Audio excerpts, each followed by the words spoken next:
لله نحمده ونستعينه ونستغفره ونؤمن به ونتوكل عليه ونعوذ بالله من شرور أنفسنا ومن سيئات أعمالنا من يهده الله فلا مضل له ومن يضلله فلا هادي له وأشهد أن لا إله إلا الله وحده لا شريك له وأشهد أن سيدنا ونبينا ومولانا محمدا عبده ورسوله صلى الله تعالى عليه وعلى آله وأصحابه وأزواجه وبارك وسلم تسليما كثيرا كثيرا. أما بعد فأعوذ بالله من الشيطان الرجيم. بسم الله الرحمن الرحيم. وذروا ظاهر الإثم وباطنه. صدق اللہ العظیم. میرے عزیزوں، دوستوں، بزرگوں اور بھائیوں، اللہ رب العزت نے یہ زندگی مرحمت فرمائی اور پھر اس کے ساتھ ساتھ اللہ رب العزت نے آیت شریفہ کے اس چھوٹے سے ٹکڑے میں اس زندگی کو گزارنے کا ایک طریقہ بھی مرحمت فرمایا. ارشاد فرمایا وَذَرُوا ظَاهِرَ الْإِثْمِ وَبَاطِنَهُ. ظاہری اور باطنی یعنی کھلے ہوئے اور چھپے ہوئے سارے گناہوں کو چھوڑ دو. ایک چھوٹے سے ٹکڑے میں اللہ نے زندگی کے گزارنے کا طریقہ بیان فرمایا. اللہ رب العزت کی زندگی جو اللہ نے مرحمت فرمائی ہے، اس زندگی کو اللہ کی نافرمانی میں گزارنا یہ اللہ کے ساتھ بغاوت ہے. اور باغی انسان کہیں پر بھی قابل قبول نہیں ہوتا. حکومت کا اگر کوئی باغی بن جائے تو اس کی پکڑ ہو جاتی ہے، اس کا مواخذہ ہوتا ہے. اور دنیا کا باغی پھر بھی کسی نہ کسی طرح اپنے آپ کو بچا لیتا ہے. لیکن جو انسان اللہ کا باغی بن کر زندگی گزارتا ہے، وَمَا أَنْتُمْ بِمُعْجِزِينَ فِي الْأَرْضِ، تم زمین میں اللہ کو ہرانے والے نہیں. یعنی اگر اللہ کی نافرمانی کر کر زندگی گزارو گے تو تم کو کوئی اللہ سے بچانے والا اور چھڑانے والا نہیں ہے. اس لیے فرمایا گیا کہ وَذَرُوا ظَاهِرَ الْإِثْمِ وَبَاطِنَهُ. چھوٹے بڑے، ظاہری باطنی، کھلے ہوئے چھپے ہوئے سارے گناہوں کو چھوڑ کر زندگی گزارو. جب انسان اللہ کی نافرمانی سے اپنے آپ کو بچا کر زندگی گزارتا ہے تو پھر انسان کو اللہ کی محبت حاصل ہوتی ہے، جس کے بارے میں اللہ نے ارشاد فرمایا وَالَّذِينَ آمَنُوا أَشَدُّ حُبًّا لِلَّهِ. وہ لوگ جو ایمان والے ہیں وہ سب سے زیادہ محبت کرنے والے کس سے؟ کہ اللہ رب العزت سے. دنیا کے اندر لوگوں کی محبتیں الگ الگ ہیں. کوئی اپنی بیوی بچوں سے محبت کرتا ہے، کوئی مال و دولت سے محبت کرتا ہے، کوئی عہدے سے کرتا ہے، کوئی شہرت سے کرتا ہے. محبتوں کا معیار الگ الگ ہے. لیکن اللہ رب العزت نے ایمان والوں کے لیے جو ارشاد فرمایا وہ یہ کہ ایمان والے کی محبت صرف اور صرف اللہ رب العزت سے، اور اس کی سب سے زیادہ محبت اللہ تعالی سے، اور پھر اللہ ہی کے حکم سے حضور اکرم صلی اللہ علیہ وسلم سے. کیونکہ حضور اکرم صلی اللہ علیہ وسلم سے محبت کا ہونا یہ اللہ رب العزت کے حکم پر ہے. تو اللہ کی نافرمانی سے جب انسان اپنے آپ کو بچائے گا تو پھر وہ اللہ کا مقرب بنتا ہے. اسی لیے حضور اکرم صلی اللہ علیہ وسلم نے متعدد صحابہ کرام کو جو نصیحت فرمائی وہ گناہوں کے چھوڑنے کی نصیحت ارشاد فرمائی. حضرت انس بن مالک رضی اللہ تعالی عنہ کی والدہ محترمہ حضرت ام سلیم رضی اللہ تعالی عنہ نے ایک مرتبہ عرض کیا کہ اوصنی یا رسول اللہ، اے اللہ کے نبی مجھے کوئی نصیحت فرما دیجئے، کوئی وصیت فرما دیجئے کہ میں کیا کروں تو ارشاد فرمایا اہجر المعاصی فانها افضل الہجرہ، ام سلیم گناہوں کو چھوڑو اس لیے کہ گناہوں کا چھوڑنا سب سے بہترین ہجرت ہے. اہجر المعاصی فانها افضل الہجرہ، کہ ام سلیم گناہوں کو چھوڑو، گناہوں کا چھوڑنا سب سے بہترین ہجرت، یعنی سب سے بہترین چھوڑنا ہے. ام سلیم ہیں جن کے گھر حضور اکرم صلی اللہ علیہ وسلم تشریف لے جاتے تھے، اور اس کے باوجود آپ علیہ السلام ان کو یہ تاکید اور نصیحت فرما رہے ہیں. روایت مشہور ہے، طویل روایت ہے حضرت خالد بن الولید رضی اللہ تعالی عنہ کی، جس میں ایک دیہاتی نے آ کر اللہ کے نبی سے 24 سوال کیے تھے، اور ان 24 سوال میں سے ایک سوال اس کا یہ تھا احب ان اکون اعبد الناس، اے اللہ کے نبی میں یہ چاہتا ہوں میں سب سے بڑا عبادت گزار بن جاؤں. احب ان اکون اعبد الناس، اے اللہ کے نبی یوں چاہتا ہوں کہ سب سے بڑا، سب سے زیادہ اللہ کی عبادت کرنے والا بن جاؤں. تو یوں ارشاد نہیں فرمایا کہ نماز کثرت سے پڑھو، یہ ارشاد نہیں فرمایا کہ روزے رکھو، یہ ارشاد نہیں فرمایا کہ قرآن پاک کی تلاوت زیادہ بلکہ کیا ارشاد فرمایا؟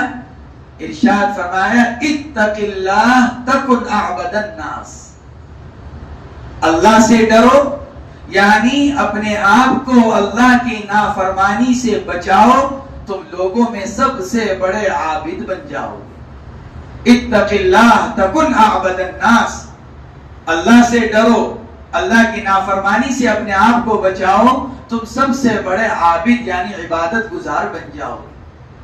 اس لیے کہ انسان مختصر اعمال کے ساتھ اپنے آپ کو گناہوں سے بچائے، وہ انسان اللہ کا مقرب بنتا چلا جاتا ہے، برخلاف اس انسان کے کہ جو انسان کثرت کے ساتھ اعمال صالحہ کرے لیکن اس کے ساتھ ساتھ اللہ کی نافرمانی بھی کرتا رہے. سیدنا عبداللہ ابن عباس رضی اللہ تعالی عنہ سے یہی معلوم کیا گیا تھا کہ ایک آدمی وہ ہے جو کثرت کے ساتھ نیک اعمال کرتا ہے، نفلی اعمال، نفلی نماز، نفلی روزے، نفلی اعمال کثرت کے ساتھ کرتا ہے، لیکن نافرمانی بھی ہوتی ہے، اس سے گناہ بھی کرتا رہتا ہے. اور دوسرا انسان وہ ہے کہ جو نفلی اعمال تو کم کرتا ہے لیکن اپنے آپ کو اللہ کے نافرمانی سے بچاتا ہے. تو یوں ارشاد فرمایا کہ گناہوں سے اپنے آپ کو بچانے کے برابر کوئی چیز نہیں ہے. اگر اس سے نفلی اعمال کم ہو رہے ہیں تو کوئی خطرے کی بات نہیں، کیونکہ وہ اپنے آپ کو اللہ کی نافرمانی سے بچا رہا ہے. اللہ کی نافرمانی سے اپنے آپ کو بچانا اور گناہ کا نہ کرنا یہی مطلوب ہے. کثرت اعمال مطلوب نہیں ہے، بلکہ ارشاد فرمایا گیا کہ اعمال کم ہو لیکن حسن اعمال ہو وہ بہتر. لِتَبْلُوَكُمْ أَيُّكُمْ أَحْسَنُ عَمَلًا، اللہ یہ دیکھنا چاہتا ہے کہ تم میں سے اچھے عمل کون کرتا ہے. یوں نہیں فرمایا گیا لِتَبْلُوَكُمْ أَيُّكُمْ أَكْثَرُ عَمَلًا، سادہ عمل کرنے والا یہ نہیں فرمایا گیا، بلکہ یہ فرمایا گیا کہ اچھا عمل اس کا ہوگا جو اللہ کی نافرمانی سے بچے گا. اللہ کی نافرمانی کے ساتھ عمل اچھا نہیں ہو سکتا. اس لیے گناہوں سے اپنے آپ کو بچانا یہ انسان کے لیے سب سے بنیادی چیز ہے. اسی کو تقوی کہا جاتا ہے. تقوی کے معنی بھی یہی ہیں جس کو اللہ رب العزت نے بار بار قرآن پاک کے اندر ارشاد فرمایا. ہمارے امام صاحب نے بھی یہی آیت شریفہ پڑھی، یا ایھا الذین آمنوا اتقوا اللہ ولتنظر نفس ما قدمت لغد. اے ایمان والو اللہ سے ڈرو، اللہ کی نافرمانی سے بچو. سیدنا عمر فاروق رضی اللہ تعالیٰ عنہ کا واقعہ مشہور ہے. حضرت ابی ابن کعب رضی اللہ تعالیٰ عنہ سے ایک مرتبہ ارشاد فرمایا تھا مجلس میں کہ ابی ذرا تقوی کے معنی بتلاؤ کہ تقوی کسے کہتے ہیں. تو عمر فاروق تو تقوی کے معنی جانتے ہیں، یہ تھوڑی معنی ہے کہ حضرت عمر فاروق تقوی کے معنی نہیں جانتے. علماء نے لکھا ہے کہ عمر فاروق نے حضرت ابی ابن کعب رضی اللہ تعالیٰ عنہ سے جو یہ تقوی کے معنی معلوم کیے ان لوگوں کو بتلانے کے لیے جو اس وقت مجلس میں بیٹھے ہوئے تھے. ذرا ان کو تقوی کے صحیح معنی معلوم چلیں، کیونکہ تقوی کے بارے میں لوگوں کا مفہوم بہت الگ ہو جاتا ہے۔ تقوی کے معنی یہ سمجھتے ہیں کہ تقوی یہ ہے، اور وہ آدمی متقی بنے گا جو سب کچھ چھوڑ چھاڑ کر مسجد میں جا کر پڑھ جائے۔ متقی وہ جو کثرت سے نفلی روزے رکھے، متقی وہ جو راتوں کو اٹھ کر تہجد کی نماز پڑھے تو متقی قرار پائے، تو تقوی والی زندگی قرار پائے۔ عمر بن عبدالعزیز رحمت اللہ علیہ فرماتے ہیں لیس تقوی اللہ بصیام النہار ولا بقیام اللیل، تقوی دن کے روزے اور رات کی تہجد کا نام نہیں کہ آدمی دن کو روزہ رکھے راتوں کو تہجد پڑھے تو تقوی کہا جائے کہ ہاں بھئی یہ آدمی متقی ہے، ولیکن تقوی اللہ ترک ما حرم اللہ واداء ما افترض اللہ۔ تو عمر فاروق رضی اللہ تعالیٰ عنہ نے یہی چاہا کہ ابی بن کعب سے ذرا تقوی کے معنی لوگوں کے سامنے آئے، تو ابی بن کعب رضی اللہ تعالیٰ عنہ نے عرض کیا امیر المومنین کبھی آپ ایسے راستے سے گزرے جو انتہائی پتلا ہو اور اس کے دونوں طرف کانٹے دار جھاڑیاں ہوں، کانٹے لگے ہوئے ہوں اور پتلا راستہ ہو؟ ارشاد فرمایا کہ گزرنا ہوا کہ پھر امیر المومنین آپ اس راستے سے کیسے گزرے؟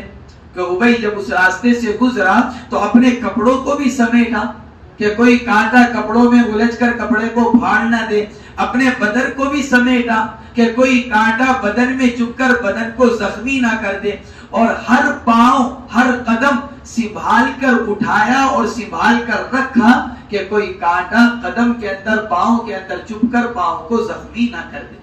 اس طرح سنبھال کر ایک ایک قدم اٹھایا اور ایک ایک قدم رکھا۔ تو ابی بن کعب رضی اللہ تعالیٰ عنہ نے عرض کیا امیر المؤمنین اسی طرح بچ بچ کر زندگی گزارنے کا نام تقوی ہے کہ آدمی ایک ایک قدم اس طرح اٹھائے اور رکھے کہ اللہ کی نافرمانی کا کانٹا اس کے دل کو زخمی نہ کر دے۔ جس طرح اس ظاہری کانٹے سے اپنے بدن کو بچا کر آدمی چلتا ہے، اللہ کی نافرمانی کے کانٹے سے اپنے دل اور روح کو بچا کر چلنے کا نام تقوی ہے۔ اسی پر عمر بن عبدالعزیز فرما رہے ہیں وَلَكِن تَقْوَى اللَّهِ تَرْكُ مَا حَرَّمَ اللَّهُ وَأَدَاءُ مَا افْتَرَضَ اللَّهُ۔ تقوی نام ہے ان چیزوں کو چھوڑ دینے کا جن کو اللہ نے حرام کہا، اور ان چیزوں کی ادائیگی کا جن کو اللہ نے کرنے کو ضروری قرار دیا ہے۔ اللہ نے جن کاموں کو کرنے کو کہا انسان ان کاموں کو کرے، اور جن کاموں کو کرنے سے منع کیا انسان ان کاموں کے کرنے سے اپنے آپ کو روک لے، فرمایا اسی کا نام تقوی ہے۔ یہی مطلوب ہے اور یہی مقصود ہے۔ اللہ رب العزت بار بار یہی ارشاد فرما رہے ہیں یا ایھا الذین آمنوا اتقوا اللہ، یا ایھا الذین آمنوا اتقوا اللہ۔ اللہ کی عظمت کا خیال اور دھیان رکھتے ہوئے اللہ کی نافرمانی کو چھوڑ دینا یہی تقوی کہلاتا ہے۔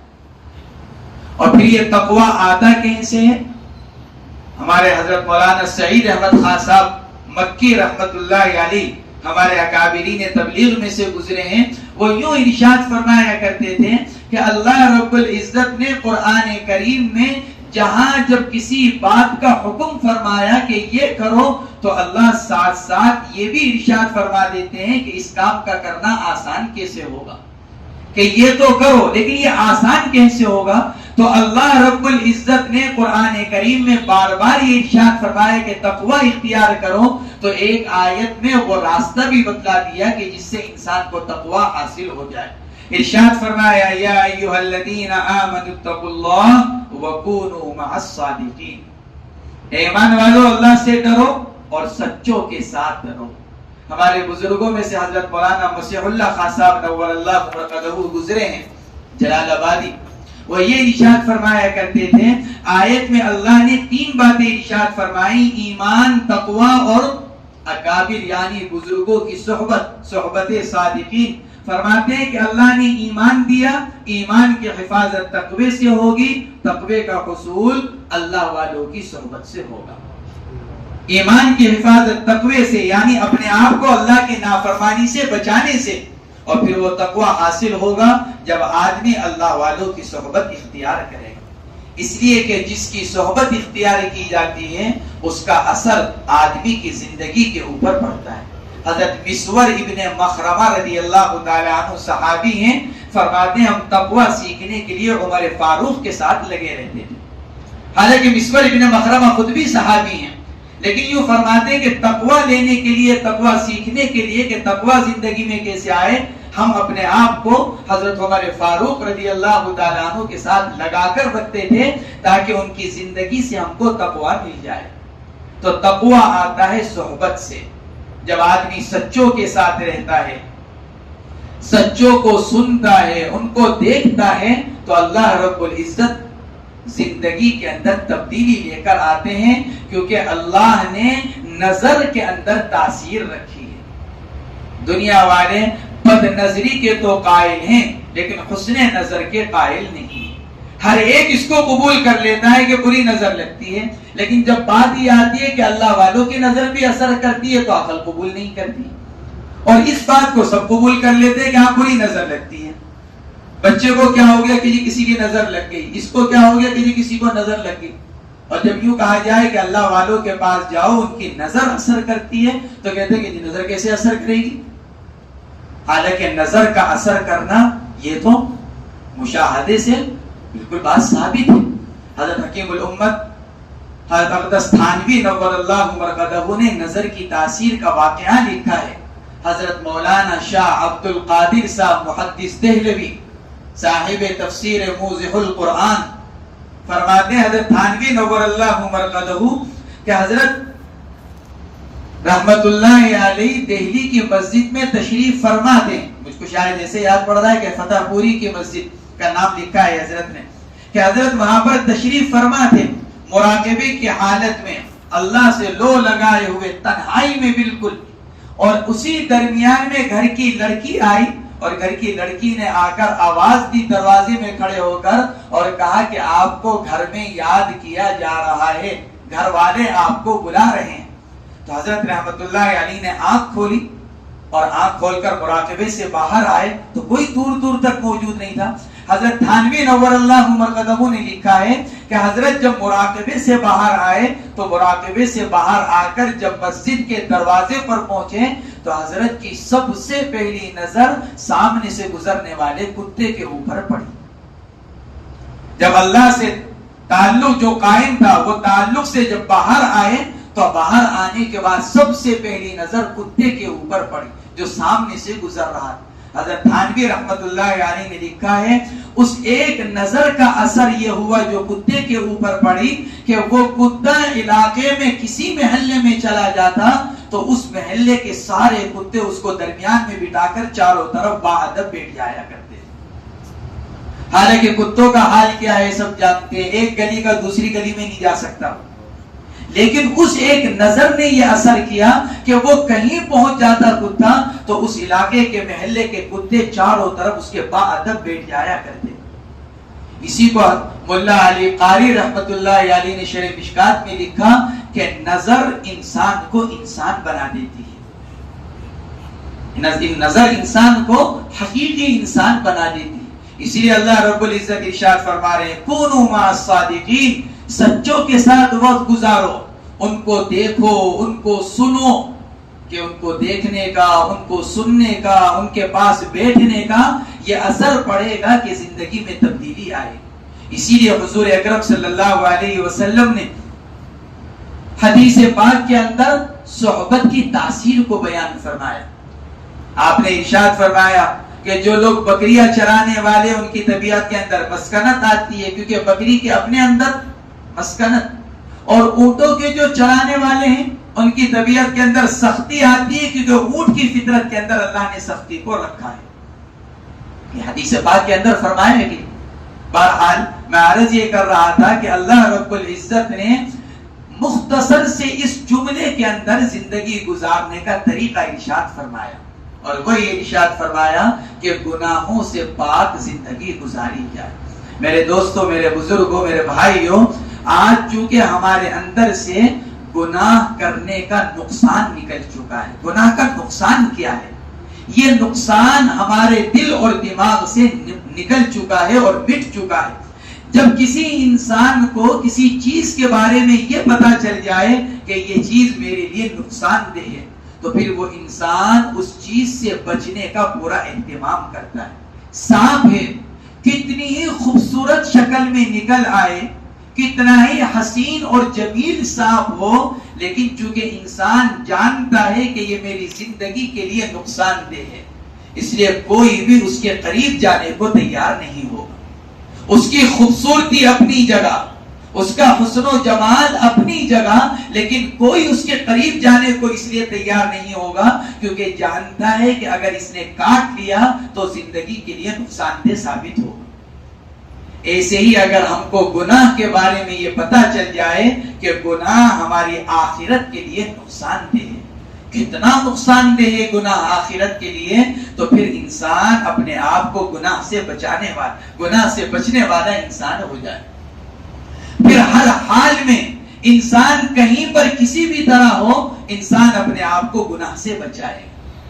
گناہ کی مثال علماء نے خارش کی لکھی ہے کہ جس طرح خارش اگر بدن میں ہو جائے تو جس وقت خارش اٹھتی ہے تو اس وقت کھجانے میں مزہ آتا ہے، لطف آتا ہے، لیکن جب آدمی کھجا کر فارغ ہو جاتا ہے پھر جو تکلیف ہوتی ہے، پھر وہ تکلیف اس مزے کو ختم کر دیتی ہے جو کھجانے کے وقت میں آدمی کو ہوا تھا.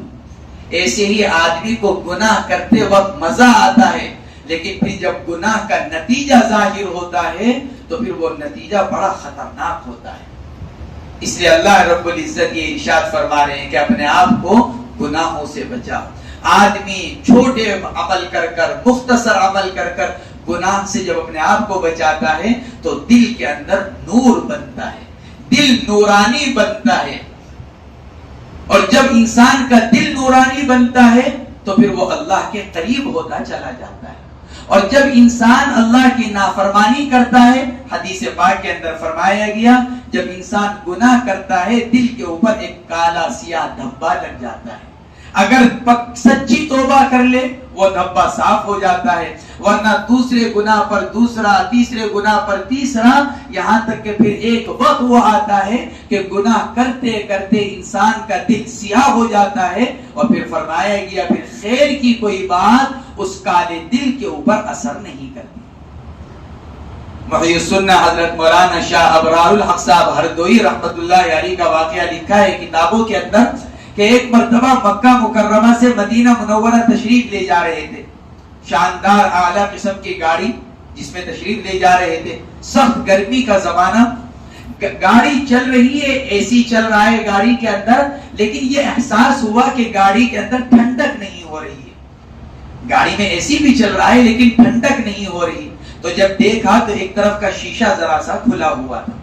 تو شیشہ کھلا ہوا، جب معلوم ہوا کہ شیشہ کھلا ہوا تھا جس کی وجہ سے باہر کی گرم ہوا اندر آ رہی ہے، تو فوراً گاڑی کے اندر جو لوگ موجود تھے ان کو متوجہ کیا آخرت کی طرف. فرمایا دیکھو بھائی یہی مثال ہے دل کی، جو گاڑی ہے ہماری، فرمایا کہ یہی مثال دل کی ہے.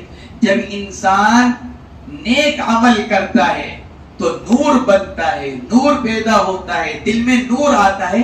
جیسے یہ اے سی ہم کو ٹھنڈی ہوا دے رہا ہے، لیکن اگر اس کے ساتھ ساتھ اللہ کی نافرمانی آدمی کرے تو پھر اللہ کی نافرمانی کے راستے سے وہ نور جو بنا تھا دل میں، وہ نافرمانی کے راستے سے اس طرح باہر چلا جاتا ہے جیسے یہ ہماری اے سی کی ٹھنڈک کھلی ہوئی کھڑکی سے باہر جا رہی ہے.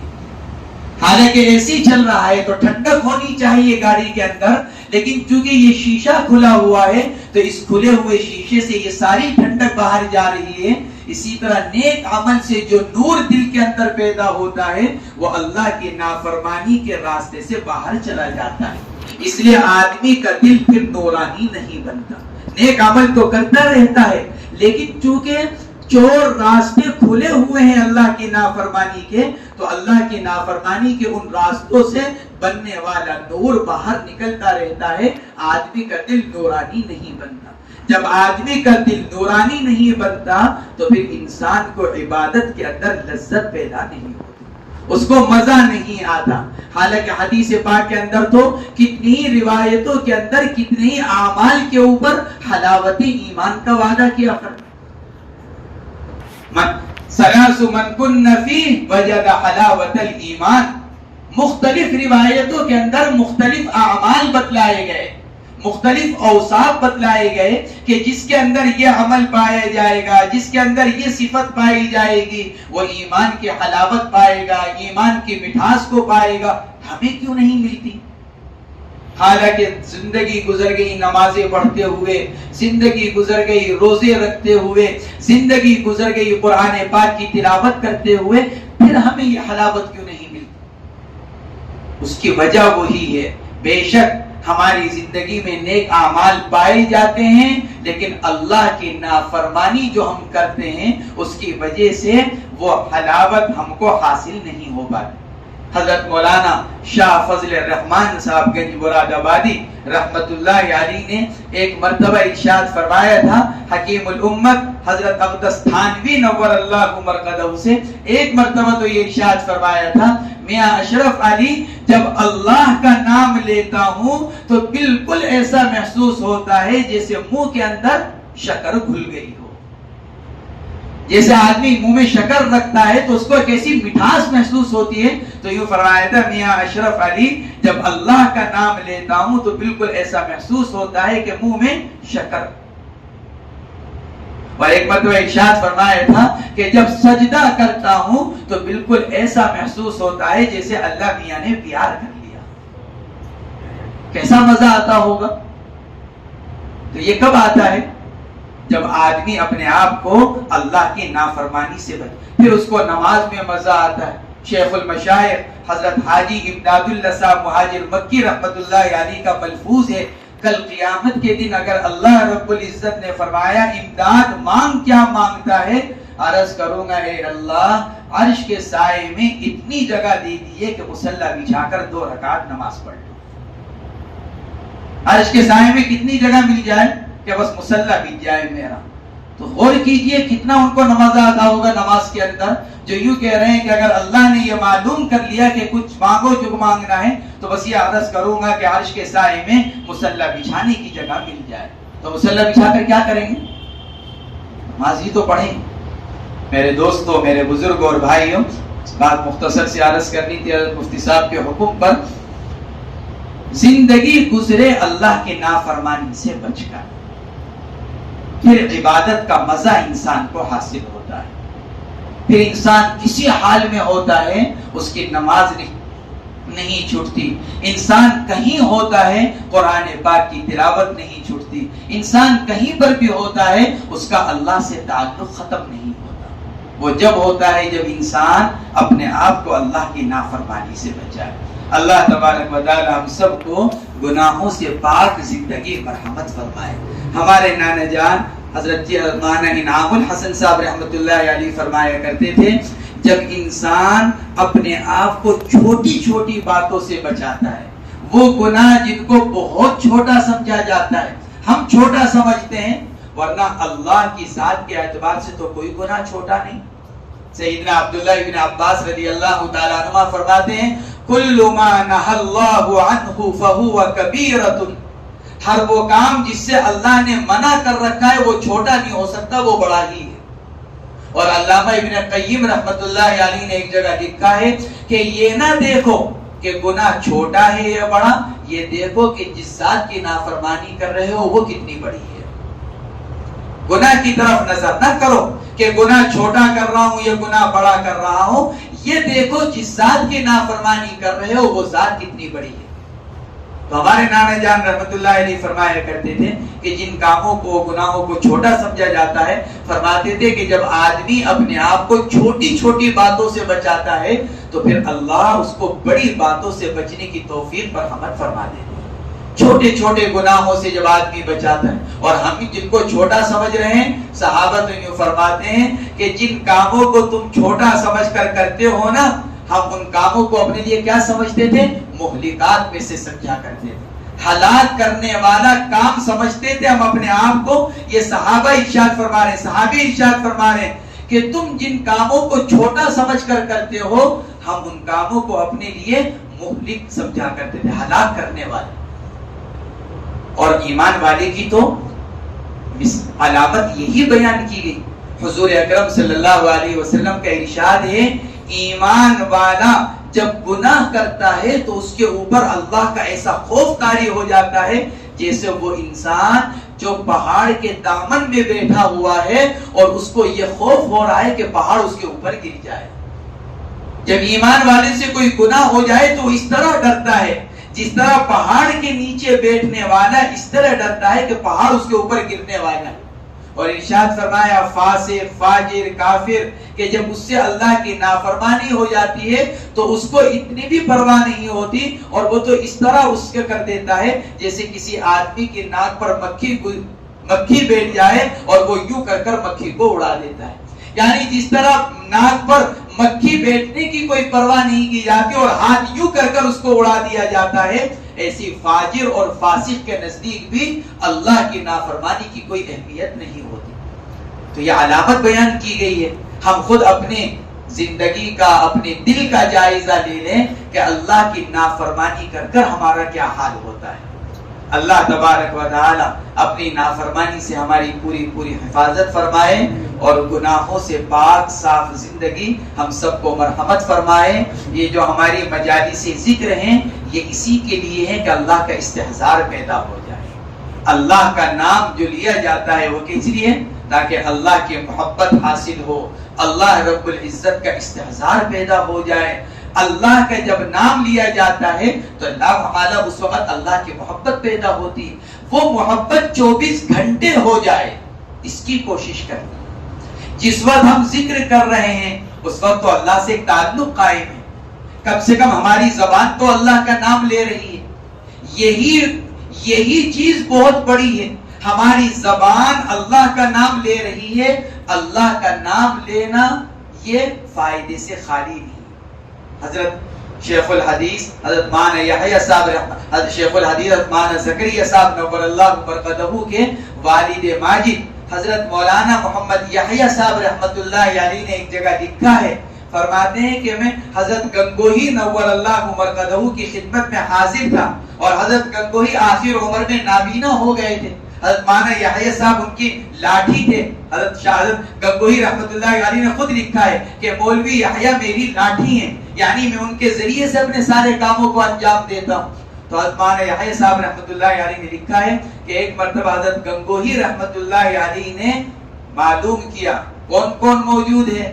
تو حضرت مولانا یحییٰ صاحب فرماتے ہیں میں نے عرض کیا کہ حضرت میں ہوں اور الیاس ہے. حضرت مولانا الیاس صاحب رحمت اللہ علیہ حضرت مولانا یحییٰ صاحب کے چھوٹے بھائی تھے. تو عرض کیا کہ حضرت میں ہوں اور الیاس ہے. تو حضرت گنگوہی رحمت اللہ علیہ نے یہ سن کر کہ صرف ہم دونوں بیٹھے ہوئے ہیں یہ ارشاد فرمایا مولوی صاحب اللہ کا نام چاہے جتنی غفلت سے لیا جائے اثر کیے بغیر نہیں رہتا.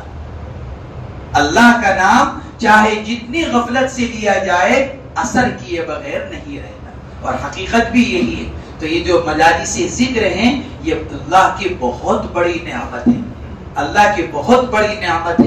حضور اکرم صلی اللہ علیہ وسلم نے تو ایک روایت کے اندر تاکید فرمائی ایک صحابی کو کہ جہاں ذکر کی مجلس ہو وہاں حاضری دیا کرو. جہاں اللہ کو یاد کیا جا رہا ہو اللہ کا نام لیا جا رہا ہو وہاں حاضری دیا کرو. اللہ رب العزت ہماری ان مجالس کو قبول فرمائے اور ان مجلسوں کی برکت سے اپنی محبت ہم سب کو مرحمت فرمائے جس کے بارے میں اللہ نے ارشاد فرمایا والذین آمنوا اشد حبا للہ. ایمان والوں کی سب سے زیادہ محبت کس کے ساتھ ہے؟ اللہ رب العزت کے ساتھ. اللہ تعالی ہم سب کو اپنی محبت عطا فرمائے اور اپنی محبت کے ساتھ ہم سب کو زندگی گزارنے کی توفیق مرحمت فرمائے. وآخر دعوانا